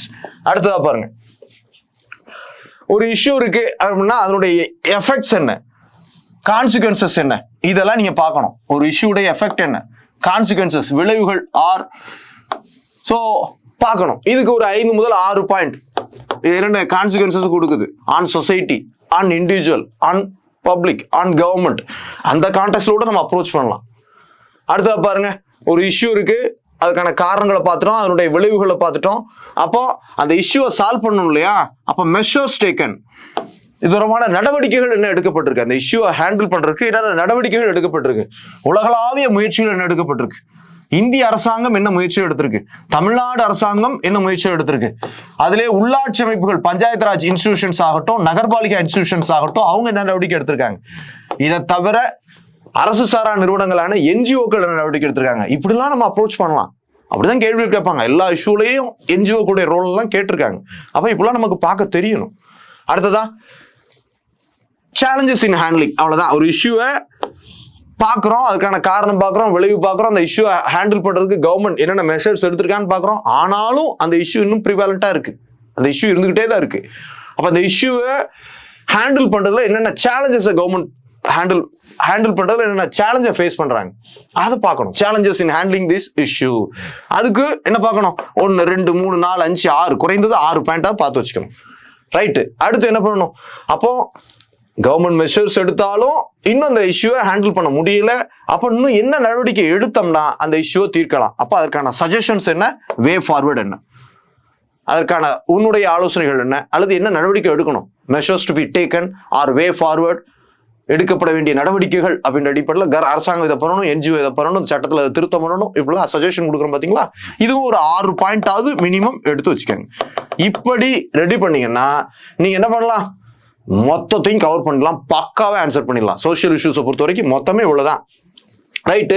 இதுல கவர்மெண்ட் மெஷர்ஸ், ஸோ ஜென்ரலா ஒரு இஷ்யூவை ஹேண்டில் பண்றதுக்கு என்னென்ன மெஷர்ஸ் எடுக்கணும் அப்படின்னு பாக்குறப்ப பாத்தீங்கன்னா இது யோசிங்க. என்னென்ன கான்டெக்ட்ஸ் எல்லாம் அப்ரோச் பண்ணீங்கன்னா உங்களுக்கு பாயிண்ட் கிடைச்சிடும். குளோபல் மெஷர்ஸ், உலகளாவிய முயற்சிகள் என்ன இருக்கு, உலகளாவிய அமைப்புகள் என்ன இருக்கு இந்த ரிலேட்டடா. இப்போ லிட்ரஸிக்கு யுனெஸ்கோ இருக்கு, சரியா? டெரரிசத்துக்கு யூஎன் இருக்கு. அப்ப என்னென்ன இன்ஸ்டிடியூஷன்ஸ் இருக்கு, சைல்ட் லேபருக்கு ILO இருக்கு, அதே மாதிரி அமைப்புகள் என்னெல்லாம் இருக்கு, சரியா? யூஎன் ஹியூமன் ரைட்ஸ் கவுன்சில் இருக்கு, அப்போ உலக மனித உரிமை ஆணையம் இருக்கு. அப்போ இந்த மாதிரி அமைப்புகள் என்னெல்லாம் இருக்கு, ஒரு இஷ்யூனா அதை யார் ஹேண்டில் பண்ற, அவங்க அந்த ரிலேட்டடா ஏதாவது கன்வென்ஷன் மாநாடுகள் ஏதாவது நடத்திருக்காங்களா அப்படி தெரிஞ்சு வச்சுக்கணும். கான்ஃபரன்சஸ், கன்வென்ஷன்ஸ், மாநாடுகள், முயற்சிகள், கூட்டங்கள் ஏதாவது நடத்திருக்காங்களா பார்த்துக்கணும். அந்த ரிலேட்டடா இயர்ஸ் டேட்ஸ்லாம் அனௌன்ஸ் பண்ணிருப்பாங்க. That is international year of child, international year of women, international year of literacy, international literacy day, international child day பார்க்குறோம் இல்லையா? இந்த தினங்கள்லாம் ஞாபகம் வச்சுக்கணும். அடுத்த ஸ்ட்ராட்டஜிஸ், இதுக்கான ஆக்ட் ஸ்ட்ராட்டஜிஸ் ஏதாவது கொண்டு வந்திருக்காங்களா பார்க்கணும். யுக்திகள் ஏதாவது ஃபாலோ பண்ணியிருப்பாங்க. லெஜிஸ்லேஷன்ஸ், சர்வதேச அளவிலான சில சட்டங்கள் கொண்டு வந்திருப்பாங்க. அதே மாதிரி இண்டைசஸ் ஏதாவது ரிலீஸ் பண்ணியிருப்பாங்க. இந்த மாதிரி இனிஷியேட்டிவ்ஸ் என்ன இருக்கு, அதுல இந்தியா கையெழுத்து போட்டிருக்கா இல்லையா அப்படின்னு பார்க்கணும். இந்தியாவுடைய நிலைப்பாடு என்ன, இந்த குளோபல் இனிஷியேட்டிவ்ஸ், உலகளாவிய இந்த முயற்சிகள் மேல இந்தியா என்ன நடவடிக்கை எடுத்திருக்காங்க, இந்தியா அதுல ஒப்பந்தத்துல கையெழுத்து போட்டிருக்காங்களா இல்லையா அப்படின்றத பார்க்கணும். சரி, உலகளாவிய முயற்சிகள் தாண்டி இந்திய அரசாங்கத்துடைய முயற்சிகள் அல்லது மாநில அரசாங்கத்துடைய முயற்சிகள் அதையும் பார்க்கணும். கவர்மெண்ட் மீன்ஸ் அது ஸ்டேட் கவர்மெண்டா இருக்கலாம், சென்ட்ரல் கவர்மெண்டா இருக்கலாம். நிறைய சென்ட்ரல் கவர்மெண்ட் இருக்கும், ஸ்டேட் கவர்மெண்டே நம்ம கொடுக்கணும். சோஷியல் இஷ்யூஸை பொறுத்த வரைக்கும் சென்ட்ரல் இனிஷியேட்டிவ்ஸை கொடுத்தாலும் ஸ்டேட் இனிஷியேட்டிவ்ஸையும் கொடுக்கணும் பொதுவா. அதுதான் நான் உங்களை பாலிசி நோட்ல நிறைய பார்க்க சொல்றது, சரியா? ஸ்டேட் கவர்மெண்ட் நிறைய இனிஷியேட்டிவ்ஸ் கொடுத்துருப்பாங்க. பொதுவாக மாநில திட்டங்கள், மாநில அரசின் முயற்சிகள் என்னன்னு கேட்டாங்கன்னா, மாநில அரசே மத்திய அரசுடைய திட்டங்களையும் மாநில அரசு மூலமாக தான் செயல்படுத்தப்படுது. மாநில அரசு செயல்படுத்தும் மத்திய திட்டங்கள், மாநில அரசின் திட்டங்கள், சரியா? அப்படித்தான் போகணும் போறது வந்துட்டு. மாநில அரசு முயற்சிகள் அப்படின்றப்போ முழு மாநில திட்டங்களை மட்டுமே கொடுக்க முடியாது. ஏன்னா சென்ட்ரல் பாத்தீங்கன்னா அதனுடைய இம்ப்ளிமெண்டிங் அத்தாரிட்டியாக ஸ்டேட் கவர்மெண்ட் தான் இருக்காங்க நிறைய ஸ்கீம்ஸ்ல. இப்போ சென்ட்ரல் ஸ்கீம்ஸையும் ஸ்டேட் கவர்மெண்ட் இம்ப்ளிமெண்ட் பண்றாங்க. ஆனா ஃபர்ஸ்ட் மாநில திட்டங்களை கொடுத்துட்டு மத்திய நிதியுதவியில் செயல்படுத்தப்படும் திட்டங்கள், மத்திய திட்டங்களையும் மாநில அரசு செயல்படுத்தக்கூடிய திட்டங்களை கொடுக்கலாம். நீங்க வந்து பாத்தீங்கன்னா சரி, தெளிவுபடுத்திக்கங்க. இதெல்லாம் மத்திய திட்டம், மாநில திட்டம் பாத்துக்கங்க. இதெல்லாம் மத்திய அரசின் முயற்சி, மாநில அரசின் முயற்சின்றதையும் பார்க்கணும். அப்ப பாருங்க, ஒரு மத்திய அரசின் முயற்சி, ஒரு கவர்மெண்ட் மெஷர்னு ஜென்ரலா கொடுத்துறீங்க. அரசு முயற்சிகள்னா ஃபர்ஸ்ட் என்ன பார்க்கணும்? அரசாங்கம் கான்ஸ்டிடியூஷனல் மெஷர்ஸ் ஏதாவது பண்ணிருக்கா, அரசியலமைப்பு சட்ட முயற்சிகள் ஏதாவது இருக்கா பார்க்கணும் இல்லையா? அப்ப சைல்டு எஜுகேஷன் அப்படின்னா ஸோ கான்ஸ்டிடியூஷனல் அமெண்ட்மெண்ட் ஆக்ட் ஏதாவது கொண்டு வந்திருக்கா. குறிப்பா பாருங்க, சைல்டு எஜுகேஷன் என்ன பண்ணிருக்காங்க, 86 கான்ஸ்டிடியூஷனல் அமெண்ட்மெண்ட் ஆக்ட் கொண்டு வந்திருக்காங்க. 86 அரசியலமைப்பு திருத்த சட்டம். பிரியாம்பிள் முகப்புரையில் ஏதாவது இருக்கா, சொல்லப்படலை, விட்டுருங்க. அப்போ ஃபண்டமெண்டல் ரைட்ஸ் ஆர்டிகல் 21(7) சொல்லப்பட்டிருக்கு. டிபிஎஸ்பி ஆர்டிகல் 45 சொல்லப்பட்டிருக்கு. ஃபண்டமெண்டல் டியூட்டி ஆர்டிகல் 51(a) சொல்லப்பட்டிருக்கு. அதர் மெஷர்ஸ் ஏதாவது இருக்கா, பாடிஸ் அமைப்புகள் ஏதாவது இருக்கா, இப்படி பார்க்கணும். இப்போ வல்னரபிள் செக்ஷன்ஸ் அப்படின்னு பார்த்தீங்கன்னா கொடுக்கலாம். National commission for SC ST அமைப்புகள்லாம் கொடுத்துடணும். இப்போ செக்குலரிசம் பத்தி கொடுக்குறீங்க, மதச்சார்பின்மை, மைனாரிட்டி இஷ்யூ எல்லாம் பத்தி பேசணும்னா பிரியாம்பிள்ல செக்குலரிசம் பத்தி பேசப்பட்டிருக்கு அப்படின்றத சொல்லணும். அப்போ ஒரு பிரச்சனை அப்படின்னா அதுக்கு அரசியலமைப்பு சட்டத்துல என்ன சொல்லப்பட்டிருக்கு? இப்போ சைல்ட் லேபர்னா ஆர்டிகல் 24 ஃபண்டமெண்டல் ரைட்ஸ்ல சொல்லப்பட்டிருக்கு. சொல்றோமா? ஆமா, அப்படி சொல்லணும். அப்ப அரசியலமைப்பு திருத்த சட்டம் ஏதாவது இருக்கா? கான்ஸ்டிடியூஷன்ல ஷெட்யூல்ல ஏதாவது சொல்லியிருக்கோமா? ஃபண்டமெண்டல் ரைட்ல இருக்கா? DPSPல இருக்கா? ஃபண்டமெண்டல் டியூட்டிஸ்ல இருக்கா? இப்படி ஏதாவது ஒரு அரசியலமைப்பு சட்ட முயற்சிகளையும் ஃபர்ஸ்ட் சொல்லணும். அதுக்கு தான் முதல் மரியாதை கொடுக்கணும். ஒரு இஷ்யூவை ஹேண்டில் பண்றோம் அப்படின்னா அந்த இஷ்யூல கான்ஸ்டிடியூஷன் மெஷர்ஸ் ஏதாவது இருக்கான்றதான் ஃபர்ஸ்ட் பார்க்கணும். நம்ம வந்துட்டு அரசியலமைப்பு சட்டத்துல சொன்னா அதான் அடிப்படை, சட்டங்களின் முதன்மை அதுதான். அடுத்ததா பாருங்க, அரசியலமைப்பு சட்ட முயற்சிகளை தவிர்த்து சட்டப்பூர்வ முயற்சிகள், statutory measures or legal framework, ஏதாவது ஒரு சட்டம் இருக்கும். அப்ப அந்த சட்டத்தை அக்கு வேற ஆணி வேற அலசணும். முக்கியமான இஷ்யூஸுக்கு மட்டும் பார்த்தா போதும். முக்கியமா கரண்ட்ல லைவ்ல இருக்கக்கூடிய சட்டங்கள் மட்டும்தான் பார்க்கணும். ஃபார் எக்ஸாம்பிள் செக்ஷுவல் ஹராஸ்மெண்ட்னா போக்சோ சட்டம் பார்க்கலாம். அதே மாதிரி பாத்தீங்க இளஞ்சிறார் குற்றங்கள்லாம் ஜுவெனல் ஜஸ்டிஸ் ஆக்ட். இப்போ எஜுகேஷன் அப்படின்னா RTE act, right to education act 2009. இத மாதிரி ரீசெண்டா உள்ள சட்டங்கள். இப்போ டவுரின்ற ஒரு டாபிக் இருக்கு, வரதட்சணை. அப்புறம் டவுரி ப்ரொஹிபிஷன் ஆக்ட் 1961, அமெண்ட்மெண்ட் 1986, அதை பார்க்கணும். சைல்ட் லேபர் அப்படின்னா சைல்ட் லேபர் ஆக்ட் 1986 அப்படின்ற ஆக்ட். இத மாதிரி முக்கிய சட்டங்களை மட்டும் தரவா பார்த்துடணும். சரியா? ஆமா, செக்ஷுவல் ஹராஸ்மெண்ட்னா ஒர்க்கிங் பிளேஸ்ல பெண்களுக்கு எதிரான பாலியல் கொடுமை தடுப்பு சட்டம் 2013 இருக்கா? அந்த மாதிரி சட்டங்களை மட்டும், முக்கிய சட்டங்களை மட்டும் இன் டீடைல்டா பார்த்துக்கணும். அப்படி பார்க்குற சட்டங்கள் எப்படி பார்க்கணும்? பொதுவா ஜென்ரலா சட்டங்கள் ஆண்டுகள் நோட் பண்றீங்க, சில சட்டங்களை இண்டிவிஜுவலாவே உள்ள போய் பார்க்குற மாதிரி இருக்கும். அப்ப சட்டப்பூர்வ நடவடிக்கைகள் எடுக்கப்பட்டிருக்குன்னா ஒரு சட்டம், அந்த சட்டம் எந்த ஆண்டு? சப்போஸ் பாருங்க, RTE ஆக்ட், கல்வி உரிமை சட்டம் எந்த ஆண்டு கொண்டு வந்தாங்க? 2009. அதனுடைய நோக்கம் என்ன? அதனுடைய உள்ள சட்டத்தில் உள்ள முக்கிய அம்சங்கள் என்ன? டீச்சர் ஸ்டூடெண்ட் ரேஷியோ எவ்வளவு இருக்கணும், உட்கட்டமைப்பு எவ்வளவு இருக்கணும், மாணவர்களுக்கு என்னென்ன விஷயங்களை கொடுக்கணும், எல்லாருக்கும் சமச்சீரான கல்வி கொடுக்கணும், அரசு உதவி பெறும் தனியார் பள்ளிகளை 25% இடஒதுக்கீடு கொடுக்கணும். அப்ப கீ ப்ரொவிஷன்ஸ் ஆர் ஃபீச்சர்ஸ் இருக்கு பார்த்தீங்களா? சட்டத்தில் உள்ள ப்ரொவிஷன்ஸ் என்ன இருக்கு? அப்ப அந்த சட்டத்துடைய முக்கியத்துவம் என்ன, சிக்னிஃபிகன்ஸ், இந்த சட்டம் கொண்டு வந்ததால என்னென்ன அட்வான்டேஜஸ், இந்த சட்டம் என்னென்ன அச்சீவ் பண்ணிருக்கு, ஆனா அந்த சட்டத்துல சில குறைகள் இருக்கலாம், கிரிட்டிசிசம்ஸ் இருக்கலாம், அதுல கன்சர்ன்ஸ் இருக்கலாம், அது செயல்பாட்டில் ஏதாவது பிரச்சனைகள் இருக்கலாம், அப்படின்னு பார்க்கணும். அப்போ அந்த சட்டத்தை இன்னும் முறையாக செயல்படுத்துறதுக்கு என்னென்ன வே ஃபார்வர்ட் மெஷர்ஸ் எடுக்கணும், அல்லது உங்களுடைய ஆலோசனைகள் என்ன, இப்படி பார்க்கணும். இது எல்லாத்துக்கும் பார்க்க வேண்டாம், முக்கிய சட்டங்கள் மட்டும் பார்க்கணும். இப்போ சைல்ட் லேபர்னா child labour prohibition act 1986 amendment திருத்தத்தை பார்க்கணும், அவ்வளவுதான். சரியா? இப்படி இப்போ எஜுகேஷன், சைல்டு எஜுகேஷனா ரைட் டு எஜுகேஷன் ஆக்டை பார்க்கணும், நேஷனல் எஜுகேஷன் பாலிசியை பார்க்கணும். இப்படி ஒவ்வொன்றுக்கும் லிமிட்டடா 1 இல்ல 2 ஏரியாஸ் தான் இதுல டீடைல்டா இருக்கும். அதனால எல்லா ஆக்டையும், ஆனா பொதுவா எல்லா ஆக்டையும் நோட் பண்ணி வச்சுக்கணும். சரியா? விமன் எம்பவர்மெண்ட்டுக்கு என்னென்ன ஆக்ட் இருக்கு? 1 2 3 4 5 6, ஒரு 6 ஆக்டா நோட் பண்ணி வச்சுக்கணும். ஆனா ஒரு ஆக்ட இல்ல 2 ஆக்ட, ஸோ கரண்ட் சினாரியோல முக்கியமான ஆக்டை இன் டீடைல்டா படிச்சுக்கவும் செய்யணும். அடுத்ததா பாருங்க, ஜுடிஷியல் இன்டர்வென்ஷன். இதுல ஜுடிஷியல் இன்டர்வென்ஷனும் இருக்கு. பொதுவா பாருங்க, ஒரு இஷ்யூன்னா கோர்ட் வெர்டிக்ட், ஜட்ஜ்மெண்ட் ஏதாவது இருக்கும். ரீசெண்டா சுப்ரீம் கோர்ட் ஜட்ஜ்மெண்ட் என்னதான் இருக்கா அப்படின்றதெல்லாம் பார்க்கணும். குறிப்பா பாத்தீங்கன்னா இப்போ செக்ஸுவல் அசால்ட் அகைன்ஸ்ட் விமன்லாம் நிறைய போயிட்டு இருக்கு. ஒவ்வொரு கேஸ்லாஸ் நிறைய பார்க்குறோம். 96ல விசாகா கேஸ் பார்த்தோம், 2012ல நிர்பயா கேஸ் பார்த்தோம். இந்த மாதிரி கேஸ்ல ஜட்ஜ்மெண்ட் சிலது கொடுத்துருப்பாங்க. ஜட்ஜ்மெண்ட் ஐபிசில சிஆர்பிசில சில இதை பண்ணலாம், அதை பேஸ் பண்ணி பண்ணிருப்பாங்க. இந்த ஜுடிஷியல் இன்டர்வென்ஷன் அந்த கேஸ் லாஸை லைட்டா பாத்துக்கணும். ஒவ்வொரு இஷ்யூல ஏதாவது இருக்கா? இப்போ சைல்ட் லேபர்னா MC மேத்தா கேஸ், செக்ஷுவல் ஹராஸ்மெண்ட்னா நம்ம பாக்குறோம் விசாகா கேஸ், அப்புறம் நிர்பயா கேஸ் அப்படின்னு சொல்லி பாக்குறோம் இல்லையா? அதுல ஏதாவது கைட்லைன்ஸ் கொடுத்துருப்பாங்க. அது மாதிரி ஜுவெனல் அந்த கிரைம்ஸ் ரிலேட்டடா ஜட்ஜ்மெண்ட் கொடுத்துருப்பாங்க. அப்படிப்பட்டதெல்லாம் நம்ம லைட்டா பார்த்து வச்சுக்கணும். ஒரு இஷ்யூனா அதுல பாத்துக்கணும். அடுத்ததா பாருங்க, பாலிசிஸ். இப்போ அரசாங்க முயற்சிகள் எல்லாம் என்னெல்லாம் இருக்கலாம் பாருங்க. பொதுவா பாருங்க, அரசாங்க முயற்சிகள் என்னெல்லாம் இருக்கலாம்? அரசியலமைப்பு சட்ட முயற்சிகள் இருக்கலாம், சட்டப்பூர்வ முயற்சிகள் இருக்கலாம். ஸோ ஜுடிஷியரி ஒரு வகையில நீதி தலையீடுகள் இருக்கலாம், அப்புறம் அரசுடைய கொள்கைகள் இருக்கலாம், அரசுடைய அமைப்புகள் இருக்கலாம், அரசுடைய திட்டங்கள் இருக்கலாம். பாருங்க, அரசு அமைத்த கமிட்டிகள் இருக்கலாம், அரசு அறிவித்த திட்டங்கள் இருக்கலாம், அரசுடைய இனிஷியேட்டிவ்ஸ் இருக்கலாம். இப்படி அரசு நடவடிக்கைகளே என்னென்ன கான்டெக்ட்ல போகலாம் பாருங்க. அரசுடைய நடவடிக்கைகளே அரசியலமைப்பு நடவடிக்கைகள், சட்டப்பூர்வ நடவடிக்கைகள், நீதிமன்ற தீர்ப்புகள், அரசின் கொள்கைகள், அரசின் திட்டங்கள், அரசு நிர்வாக அமைப்புகள், அரசுடைய இனிஷியேட்டிவ்ஸ், மின் ஆளுகை முயற்சிகள். இப்படி எல்லா கான்டெக்ட்லயும் அரசுடைய முயற்சிகளை பார்க்கணும். இதுல மத்திய அரசின் முயற்சிகள், மாநில அரசின் முயற்சிகள், பஞ்சாயத்து ராஜ் மற்றும் நகராட்சி அமைப்புடைய முயற்சிகள், அப்படிலாம் போகணும். அரசாங்க முயற்சிகள்லாம் எல்லாமே அரசாங்க முயற்சிகள் தான். அப்போ உங்களுக்கு இப்படி ஹெட்டிங் வைஸ் நீங்க உடைச்சிங்கனாலே ஒவ்வொன்றையும் உங்களுக்கு யோசிக்க தோணும். 360 டிகிரி அப்ரோச்சை நீங்க கத்துக்கிட்டீங்கனாலே ஆட்டோமேட்டிக்கா உங்களுக்கு பாயிண்ட்ஸ் வந்து குவிய ஆரம்பிச்சிடும். ஏற்கனவே நீங்க பிலிம்ஸ்ல நிறைய ஃபேக்ட்ஸ் அண்ட் டேட்டா படிச்சிருக்கீங்க, அதை இங்க உள்ள அங்கங்க இன்சர்ட் பண்ணிடலாம். ஓகேயா? சோ அப்ப பாருங்க, என்ன பாக்குறோம்? கவர்மெண்ட் மெஷர்ஸ்ல ஃபர்ஸ்ட் அரசியலமைப்பு சட்ட முயற்சிகள் என்ன இருக்கு, சட்டப்பூர்வ முயற்சிகள் இருக்கு. அதுல ஒரு சட்டம் 2 சட்டம் என்ன முக்கியமோ அதை பாக்குறோம். அடுத்ததா பாலிசிஸ், கொள்கைகள் பார்க்கணும். ஒவ்வொன்றுக்கும் நேஷனல் சைல்ட் லேபர் பாலிசின்னு இருக்கு, நேஷனல் எஜுகேஷன் பாலிசின்னு இருக்கா? இப்போ இல்லிட்ரஸி அப்படின்னா அதுக்கான எஜுகேஷன் பாலிசி இருக்கு, இல்லிட்ரஸியை ரிமூவ் பண்றதுக்கு, எராடிகேட் பண்றதுக்கு. சைல்ட் லேபருக்கு அதுக்கு ஒரு பாலிசி இருக்கு, பாக்குறோம் இல்லையா? பாவர்ட்டிக்கு இருக்கு, பாப்புலேஷன் பாலிசி இருக்கு. இப்படி ஒவ்வொரு இஷ்யூக்கும் பாலிசிஸ் இருக்கு. அப்ப அந்த பாலிசி பாத்தீங்கன்னா, பாலிசி எந்த வருஷம் கொண்டு வந்தாங்க, அதனுடைய முக்கிய நோக்கங்கள் என்ன, அதில் கொடுக்கப்பட்ட முக்கிய இலக்குகள் என்ன, அந்த பாலிசியில் உள்ள முக்கிய அம்சங்கள் என்ன, இதான் ரொம்ப முக்கியம். இதைத்தான் பாயிண்டா கொடுக்க போறீங்க. அப்புறம் இந்த பாலிசியுடைய மெரிட்ஸ் அண்ட் டிமெரிட்ஸ் என்ன, அதனுடைய வெளிப்பாடுகள், அவுட்கம் என்ன, இந்த பாலிசி மீதான விமர்சனங்கள் என்ன. சரியா? இந்த பாலிசியை அடுத்த பாலிசி கொண்டு வரணும்னா இன்னும் என்ன பண்ணலாம், சிறப்பாக என்ன கொண்டு வரலாம், இதுல முக்கியமான பாலிசிஸ் மட்டும் பார்க்கணும்.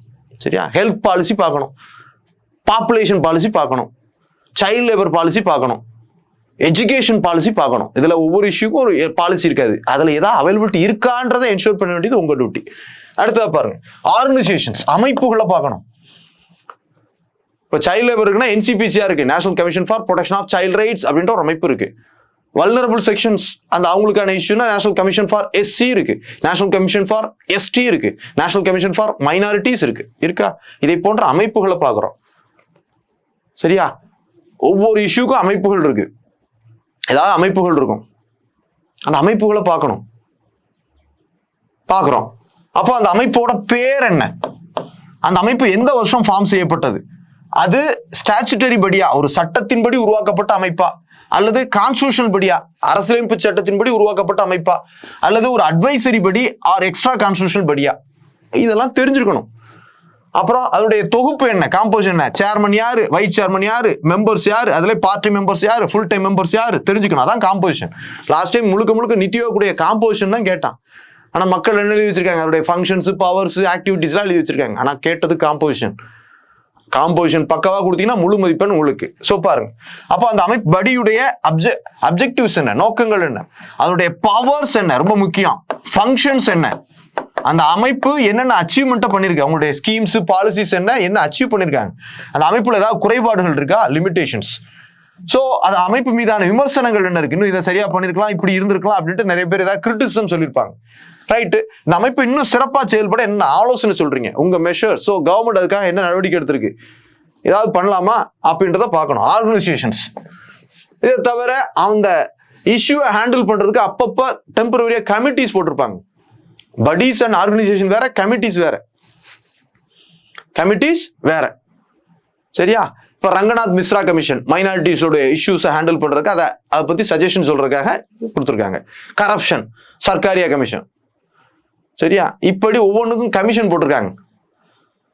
சைல்ட் லேபர் குருபாத சுவாமி கமிஷன், இப்படி இந்த கமிட்டிஸ் போட்டிருப்பாங்க. பாத்தீங்களா? நேஷனல் லெவல் கமிஷன்ஸ் வேற, அது கான்ஸ்டிடியூஷனல் படியா ஸ்டாச்சுட்டரி படியா இருக்கலாம். டெம்பரரியா கமிட்டிஸ் போட்டிருப்பாங்க இல்லையா? அந்த கமிட்டிஸ் ஒவ்வொரு பீரியட்லயும் சில கமிட்டிஸ் போட்டிருப்பாங்க. ஒரு இஷ்யூவை பத்தி ரிப்போர்ட் சொல்றதுக்காக என்ன பண்ணிருப்பாங்க, கமிட்டிஸ் போட்டிருப்பாங்க. இப்ப சொல்றோம், கேரளால அந்த திரைத்துறையில பாலியல் விசாரணை அந்த குற்றச்சாட்டுகள் தொடர்பாக விசாரணை மேற்கொள்வதற்காக ஹேமா கமிட்டி, ஜஸ்டிஸ் ஹேமா கமிட்டின்னு போட்டாங்க. பாத்தீங்களா? இது மாதிரி தற்காலிக கமிட்டிஸ் ஒவ்வொரு இஷ்யூக்கும் ஏதாவது போட்டிருப்பாங்க. இந்த கமிட்டியுடைய ரிப்போர்ட்ஸ் என்ன. சரியா? அந்த கமிட்டியை பத்தியும் பார்க்கணும். ஒரு கமிட்டி ஃபார்ம் பண்ணிருக்காங்க ஒரு இஷ்யூ டீல் பண்றதுக்கு அப்படின்னு பாத்தீங்கன்னா, அந்த கமிட்டி எந்த வருஷம் ஃபார்ம் பண்ணாங்க, அது என்ன அப்ஜெக்டிவ்காக ஃபார்ம் பண்ணாங்க. சரியா? அதுல உள்ள காம்போசிஷன் என்ன, யாரெல்லாம் இருந்தாங்க, அந்த கமிட்டியுடைய கீ ரெக்கமெண்டேஷன்ஸ் என்ன, முக்கிய பரிந்துரைகள் என்ன, அந்த பரிந்துரைகள் மீது அரசு மேற்கொண்ட நடவடிக்கைகள் என்ன, அந்த கமிட்டி பரிந்துரையுடைய வெளிப்பாடுகள் என்ன, அந்த கமிட்டி மீதான விமர்சனங்கள் என்ன. இதைத்தான் சொல்லியிருக்காங்க. இதை பத்தி அவங்க டீல் பண்ணவே இல்லை. விமர்சனம் என்ன, அப்போ அந்த கமிட்டியுடைய நடவடிக்கை ஏதாவது எடுத்தா யூஸ் ஆகுமா, என்ன பண்ணணும், உங்க சஜஷன்ஸ் என்ன, வே ஃபார்வர்டு. அடுத்ததா பாருங்க, இது ரொம்ப முக்கியம், அரசாங்க திட்டங்கள். ஒரு பிரச்சனையை ஹேண்டில் பண்றதுக்கு கவர்மெண்ட் மெஷர்ஸ் அப்படின்னா ஒவ்வொரு இஷ்யூக்கும் பார்த்துட்டீங்கன்னா ஒரு 6 முதல் 10 ஸ்கீம்ஸை படிச்சுக்கணும். அது லைவ்ல கரண்ட்ல இருக்கக்கூடிய ஸ்கீம்ஸா பார்க்கணும். சரியா? இப்போ பாலிசி நோட் பார்த்தீங்கன்னாலே கரண்ட்ல லைவ்ல இருக்கக்கூடிய ஸ்கீம்ஸ் உங்களுக்கு தெரிய வந்துடும். அப்போ சைல்ட் லேபர்னா அதுக்கான ஸ்கீம்ஸ் என்னெல்லாம் இருக்கு, இல்லிட்ரஸினா அதுக்கான ஸ்கீம்ஸ் என்ன இருக்கு, எஜுகேஷன் வேற இல்லிட்ரஸி வேற. அடல்ட் எஜுகேஷன் தான் ஒரு வகையில் இல்லிட்ரஸியை எராடிகேட் பண்றதுக்கான மெஷர்ஸ். இப்போ அடல்ட் இல்லிட்ரஸி ப்ரோக்ராம்ஸாக கொண்டு வரணும், அடல்ட்டுக்கான லிட்ரஸி ப்ரோக்ராம்ஸாக கொடுக்கணும். சாக்ஷார் பாரத், பழைய அறிவொளி இயக்கம், நேஷனல் லிட்ரஸி ப்ரோக்ராம் அப்படித்தான் கொடுக்கணும் லிட்ரஸின்னா. சரியா? அது கிடைக்கல அப்படின்னா எஜுகேஷன் ரிலேட்டடான ஸ்கீம்ஸை கொடுக்கலாம். அப்படித்தான் பார்க்கணும். எது முக்கியமோ அதைத்தான் இது பண்ணி கொடுக்கணும். இந்த ஸ்கீம்ஸ் வரிசையா கொடுக்குறீங்க 10 ஸ்கீம்னா கால வரிசை அடிப்படையில் கொடுக்கணும். சரியா? இப்போ லைவ்ல உள்ள ஸ்கீம்ஸை கடைசி ஹைலைட் பண்ணி கொடுக்கணும். அதுக்கு வெயிட்டேஜ் நிறைய கொடுக்கணும். அதை இண்டிவிஜுவலாகவும் நல்லா பார்த்துக்கணும். கரண்ட்ல இருக்கக்கூடிய ஸ்கீம்ஸை நல்லா இண்டிவிஜுவலா பார்த்துக்கணும். அப்போ கவர்மெண்ட் மெஷர்ஸ், அரசாங்க நடவடிக்கைகள், ஸ்கீம்ஸ் மட்டும் போறீங்க. இப்போ constitutional measures, statutory measures, policy initiatives, committees, அப்போ கான்ஸ்டிடியூஷனல் பாடிஸ், அதை தவிர கவர்மெண்ட் என்ன நடவடிக்கை எடுத்திருக்கு, ஸ்கீம்ஸ், திட்டங்கள் நிறைய செயல்படுத்துறாங்க ஒவ்வொரு இஷ்யூக்கும். அப்போ அந்த திட்டத்தோட பேர் என்ன, நிறைய ஹிந்தி டெர்மினாலஜிஸ்ல வந்துட்டு இருக்கு. எந்த வருஷம் கொண்டு வந்தாங்க, திட்டத்துடைய நோக்கங்கள் என்ன, அதோடைய ஃபண்டிங் பேட்டர்ன் என்ன. நிறைய திட்டங்கள் பார்த்தீங்கன்னா சென்ட்ரல் கவர்மெண்ட் 75%, ஸ்டேட் கவர்மெண்ட் 25% இருக்கு. அப்போ அந்த ஃபண்டிங் பேட்டர்ன் என்ன, திட்டத்தில் உள்ள முக்கிய அம்சங்கள் என்ன. ஒரு ஸ்கீமா மட்டும் கேட்டாங்கன்னா முக்கிய அம்சங்களை மட்டுமே சப்ஹெட்டிங் போட்டு எழுதணும். திட்டத்துக்கு பயனாளர்கள் யாரு, அதுக்கான பயனாளிகளுக்கான தகுதிகள் என்ன. ஒரு திட்டம் கொடுக்குறோம், செயல்படுத்துறோம் அப்படின்னா அது டார்கெட்டட் பீப்புள் யார், பெனிஃபிஷியரிஸ் யாரு, அதற்கான எலிஜிபிலிட்டியான யார். இப்போ கொடுக்குறோம், இப்போ இலவச பேருந்து பயண திட்டம்னா யாருக்கு அது எலிஜிபிலிட்டி? சரியா? ஆமா. தமிழ் புதல்வன் திட்டம்னா அது பயனாளர்கள் யார், டார்கெட்டட் பீப்புள் யார், ஆண்டு வருமானம் என்ன இருக்கணும், இப்பெல்லாம் பார்க்கணும் இல்லையா? ஸ்கீம்னா எலிஜிபிலிட்டி பார்க்கணும். அப்போ அந்த திட்டத்துடைய வெளிப்பாடுகள் என்ன. இப்போதான் லைவா கொண்டு வர்றாங்கன்னா அது வெளிப்பாடுகள் தெரியாது. ஒரு 10 வருஷம் முன்னால கொண்டு வந்துட்டாங்க. இப்போ MGNREGS 20 ஆண்டுகளுக்கு முன்னால கொண்டு வந்தோம், 2005-6 கொண்டு வந்தோம். அப்போ அதனுடைய வெளிப்பாடுகள் என்ன, அதனுடைய அச்சீவ்மெண்ட்ஸ் என்ன, அது என்னென்ன சாதனைகள் கொடுக்குது, எத்தனை பேருக்கு வேலை வாய்ப்பு கொடுக்குது, எவ்வளவு வறுமையை போக்குது, எவ்வளவு பேருக்கு லைவ்லிஹுட்டாக இருக்கு. அப்போ அதை பார்க்கணும். அச்சீவ்மெண்ட்ஸ் என்ன, ரைட்டு. அந்த திட்டம் கொண்டு வந்து அந்த திட்டம் வந்து ஒன்று சக்சஸ் ஆயிருக்கலாம் அல்லது ஃபெயிலர் ஆயிருக்கலாம். சக்சஸ்னா சக்சஸ்க்கான காரணம் என்ன, இதுல இந்த சிறப்புகள் இருக்கு, அதனால சக்சஸ் ஆயிருக்கு. நல்லா பாருங்க, நான் இவ்வளவு இதா உடைச்சு கொடுக்குறேன்னா எல்லா கான்டெக்ஸ்டும் எல்லா இஷ்யூக்கும் தேவைப்படாது. சில இஷ்யூக்கு சில கான்டெக்ட்ல மட்டும்தான் அப்ரோச் பண்ண முடியும், சிலது இருக்காது. ஆனா நீங்க இந்த பேராமீட்டர்ஸ்ல இதெல்லாம் நம்ம தேவைப்படுமா, இந்த இஷ்யூக்கு இருக்கா அப்படின்றத என்ஷூர் பண்ணிக்கோங்க. சரியா? இந்த கான்டெக்ட்ல நீங்க அப்ரோச் பண்ண கத்துக்கிட்டீங்கன்னா ஆட்டோமேட்டிக்கா கண்டென்ட் உங்களுக்கு வந்து குவிஞ்சுக்கிட்டே இருக்கும். பொதுவா உங்கள்கிட்ட கண்டென்ட் லிமிட்னாலும் இந்த அப்ரோச்சை கடைபிடிச்சு என்ன பண்ணலாம், நீங்க கொஸ்டினை ஃபில்அப் பண்ணிடலாம். சரியா? அதை ஞாபகம் வச்சுக்கோங்க, பேஜை கம்ப்ளீட் பண்ணிடலாம். ஒரு ஸ்கீம்னா அதனுடைய சக்சஸ் ஆர் ஃபெயிலருக்கான ரீசன்ஸ் என்ன, அதனுடைய மெரிட்ஸ் என்ன, அதுலயும் சில டிமெரிட்ஸ் இருக்கலாம். சரி, அந்த ஸ்கீம் இம்ப்ளிமெண்டேஷன்ல ஏதாவது கன்சர்ன்ஸ் இருக்கலாம், அதன் மீதான விமர்சனங்கள் இருக்கலாம், கிரிட்டிசிசம்ஸ் இருக்கலாம். அப்போ அந்த ஸ்கீமை இன்னும் சிறப்பாக செயல்படுத்துறதுக்கு உங்களுடைய suggestions, measures or way forward, எடுக்கப்பட வேண்டிய நடவடிக்கைகள் அப்படின்ற ஆஸ்பெக்ட்ல நீங்க கொடுக்கலாம். அப்போ ஒரு ஸ்கீமை படிக்கணும்னா என்னென்ன கான்டெக்ட்ல படிக்கணும், அதில் உள்ள ஃபீச்சர்ஸ் நல்லா படிச்சுக்கோங்க. அடுத்ததா கடைசியா இதை தவிர இப்போ அப்டேட்டடா கொடுக்குறோம் அப்படின்னா இனிஷியேட்டிவ்ஸ் நிறைய இருக்குங்க ஒவ்வொரு இஷ்யூக்கும். சரியா? பார்த்தீங்கன்னா செக்ஸுவல் அசால்ட்டுக்கு நிறைய ஆப் லான்ச் பண்ணியிருக்காங்க. சரியா? இனிஷியேட்டிவ்ஸ் நிறைய இருக்கு. சைல்டு ஹெல்ப்லைன் இருக்கு 1098, அது மாதிரி சீனியர் சிட்டிசனுக்கு ஹெல்ப்லைன் இருக்கு. இப்படி இனிஷியேட்டிவ்ஸ் நிறைய இருக்கு, ஆப் இருக்கு, வெப்சைட்ஸ் இருக்கு. அப்போ அதெல்லாம் பார்க்கணும். இதெல்லாம் ஒவ்வொரு இஷ்யூக்கு இருக்கான்றதை பார்க்கணும். ஆப்ஸ் ஏதாவது லான்ச் பண்ணியிருக்காங்களா, வெப்சைட்ஸ் ஏதாவது லான்ச் பண்ணியிருக்காங்களா, ப்ரோக்ராம்ஸ் ஏதாவது இருக்கா, என்ன பர்பஸ்க்காக அது இருக்கு, அதனுடைய அப்ஜெக்டிவ் என்ன, அதனுடைய பயன்பாடு என்ன. இந்த ஆப் வந்து என்ன பண்ணுது, இப்போ பெண்களுக்கான சேஃப்டி ஆப்னா அது அவங்க அதை கிளிக் பண்ணாங்கன்னா போலீஸ் வந்து நிற்கும் சொல்றோம் இல்லையா, உமாங் ஆப் அப்படின்ற ஆப்லாம் சொல்றோம். இந்த மாதிரி ஆப் என்ன, இனிஷியேட்டிவ்ஸ் என்ன, அப்ளிகேஷன்ஸ் என்ன, அதை இம்ப்ளிமெண்ட் பண்ணக்கூடிய ஃபாலோ பண்ணக்கூடிய அத்தாரிட்டிஸ் யார் அப்படின்றதெல்லாம் நம்ம தெரிஞ்சுக்கணும். லிமிட்டடா எடுத்துக்கணும், அளவுக்கு அதிகமாக நிறைய எடுக்கக்கூடாது, அளவா எடுக்கணும். ஒவ்வொன்றுக்கும் ஒரு ஆப் அல்லது வெப்சைட் லிமிட்டடா வச்சுக்கணும். அதை தேவைப்படக்கூடிய நேரத்தில் நல்லா மெமரைஸ் பண்ணி கரெக்டாக கொடுத்துடணும். இவ்வளவுதான் சக்சஸ் ஃபார்முலா. இதை தவிர நம்ம பார்க்குறோம் ஒரு இஷ்யூக்குன்னா அதுக்கான மெஷர்ஸ் என்னன்னு பார்க்குறோம். குளோபல் மெஷர்ஸ், கவர்மெண்ட் மெஷர்ஸ்லேயே வரிசையாக பார்க்குறோம். கான்ஸ்டிடியூஷனல் மெஷர்ஸ், ஸ்டாச்சுட்டரி மெஷர்ஸ், சட்டப்பூர்வ நடவடிக்கைகள், அப்புறம் பாலிசி மெஷர்ஸ், அதுக்கப்புறம் ஸ்கீம்ஸு, கமிட்டிஸு, இப்படிலாம் பார்க்குறோம். இதை தவிர இதுலேயே இந்த கவர்மெண்ட் மெஷர்ஸ்லேயே சென்ட்ரல் கவர்மெண்ட் மெஷர்ஸையும் பார்க்கணும், ஸ்டேட் கவர்மெண்ட் மெஷர்ஸையும் பார்க்கணும், பஞ்சாயத்து ராஜ் நகர்பாலிகா இன்ஸ்டிடியூஷன்ஸ் மெஷர்ஸும் கொடுக்க முடிஞ்சா கொடுக்கலாம். ஏன்னா அந்த கான்டெக்ட்லயும் சில நேரங்களில் role of panchayat raj institution in empowering women அப்படின்னு கூட கேட்டிருக்காங்க. Self help group, panchayat raj இப்பெல்லாம் கூட கேட்டிருக்காங்க. அப்போ அந்த கான்டெக்ட்லையும் யோசிக்கணும். இதை தவிர ரோல் ஆஃப் என்ஜிஓஸ், எல்லா இஷ்யூஸ்லையும் என்ஜிஓஸ் நிறைய ஹேண்டில் பண்றாங்க. இந்தியாவை பொறுத்த வரைக்கும் என்ஜிஓ கூட எண்ணிக்கை அதிகம். இப்போ கொஞ்சம் அந்த என்ஜிஓ கட்டுப்படுத்தக்கூடிய சட்டங்களை டைட்டன் பண்ணியிருக்கிறாங்க. சரியா, FCRA ஆக்ட்ல ரெகுலேட் பண்ணியிருக்காங்க. அப்போ என்ஜிஓட ஆக்டிவிட்டி குறைஞ்சாலும் நிறைய என்ஜிஓஸ் நல்ல சிறப்பாக வாலண்டியர்ஸ் என்ஜிஓஸ்லாம் சிறப்பாக செயல்பட்டு இருக்காங்க. அப்போ ஒரு இஷ்யூன்னா இப்போ சைல்ட் லேபரை டீல் பண்ணக்கூடிய என்ஜிஓஸ் யாரு? இப்போ கைலாஷ் சத்யார்த்தி, பச்பன் பச்சாவோ அந்தோலன் பார்க்குறோம், அந்த என்ஜிஓ. அப்போ பர்சனாலிட்டி யாரு சைல்ட் லேபர்ல? கைலாஷ் சத்யார்த்தி அப்படின்றத பார்க்குறோம். அவர் என்னென்ன சர்வீசஸ் கொடுக்குறாரு, என்னென்ன ஸ்கீம்ஸ், அவங்க ஏதாவது ஸ்கீம்ஸ் வச்சிருப்பாங்க, ரக்மார்க் உள்ளிட்ட சில ஸ்கீம்ஸ் வச்சிருப்பாங்க, அதை பார்த்துக்கணும். அவங்க என்னென்ன இனிஷியேட்டிவ்ஸ் எடுக்கிறாங்க, அவங்களுடைய சாதனைகள் என்ன அப்படின்றதையும் பார்த்துக்கணும். அப்போ என்னென்ன கான்டெக்ட்ல அவங்க சர்வீஸ் பண்றாங்க, அந்த இஷ்யூவை ஹேண்டில் பண்றாங்க, அவேர்னஸ் கிரியேட் பண்ணுவாங்க, ஃபண்டிங் அசிஸ்டன்ஸ் பண்ணுவாங்க, அதை பற்றிய விழிப்புணர்வை ஏற்படுத்துவாங்க. இப்படி அந்த என்ஜிஓ கூடிய ரோலையும் அந்த இஷ்யூ வைஸ் டீட்டெயில்டா அப்ரோச் பண்ண தெரியணும். இது தனி டாபிக்காக இருக்கு. பட் ஆனால் ரோல் ஆஃப் என்ஜிஓஸ்னே இருக்கு. பட் ஆனாலும் ஒவ்வொரு டாபிக்லையும் இந்த ரோல் ஆஃப் என்ஜிஓ நீங்க தெரிஞ்சு வச்சுக்கிட்டீங்கன்னா அது லிமிட்டடா அப்ரோச் பண்றதுக்கு ஈஸியா இருக்கும். அவ்வளவுதாங்க. ஒரு இஷ்யூவை இத மாதிரி எல்லா கான்டெக்ட்லயும் நீங்க அப்ரோச் பண்ண கத்துக்கிட்டீங்க, டீடைல்டா அப்ரோச் பண்ண கத்துட்டீங்கன்னா சோஷியல் இஷ்யூஸ் மொத்த நோட்ஸே இவ்வளவுதான், அளவானதா இருக்கணும். சரியா, 4 முதல் 5 பக்கம் தான் மொத்த நோட்ஸ் எடுத்தீங்கன்னாலும் ஒரு இஷ்யூக்கு இவ்வளவுதான் கண்டென்ட்டே இருக்கும். ஆனா இதை என்ன பண்ணணும், அப்டேட் பண்ணிட்டே இருக்கணும். இந்த வருஷம் எக்ஸாம் படிக்கிறீங்க, அப்ப அடுத்த வருஷம் வர்றப்போ அதற்கான டேட்டா சோர்சஸ் இதெல்லாம் அப்டேட் பண்ணிட்டே இருக்கணும். உங்களுக்கு ஏற்றவர்களை சிம்பிளை பண்ணி கொடுக்கணும். இந்த காசஸ் இதுக்கெல்லாம் ரொம்ப முக்கியத்துவம் கொடுத்து பார்க்கணும். சரியா, ஸோ பாருங்க, ஒரு இஷ்யூல ரொம்ப முக்கியமானது காசஸ், அப்புறம் கான்சிக்வன்சஸ் ரொம்ப இல்லை, இந்த மெஷர்ஸ். இந்த ரெண்டும் இதுல ரொம்ப முக்கியமானது. இந்த கான்டெக்ட்லாம் கேட்பாங்க. பொதுவா அதுக்கான டெஃபினிஷன், அப்புறம் அதுக்கான ஸ்டாட்டிஸ்டிக்கல் டேட்டாஸ், அப்புறம் காசஸ், அப்புறம் மெஷர்ஸ். இந்த 360 டிகிரியில இந்த 4 ரொம்ப முக்கியமானது. ஆனா மற்றதையும் நீங்க தெரிஞ்சிக்கக்கூடிய வகையில உங்களுடைய ஆன்சர் பிரசன்டேஷன் பக்காவா இருக்கும். என்ன ஆங்கிள் கேட்டாலும் உங்களால ஸ்கோர் பண்ண முடியும். இந்த அப்ரோச் தான் தேவை. So social issues in India and Tamil Nadu, இந்த 360 டிகிரி அப்ரோச் ஐடியா உங்களுக்கு யூஸ்ஃபுல்லா இருக்கும்னு நினைக்கிறேன். நன்றி, வணக்கம்.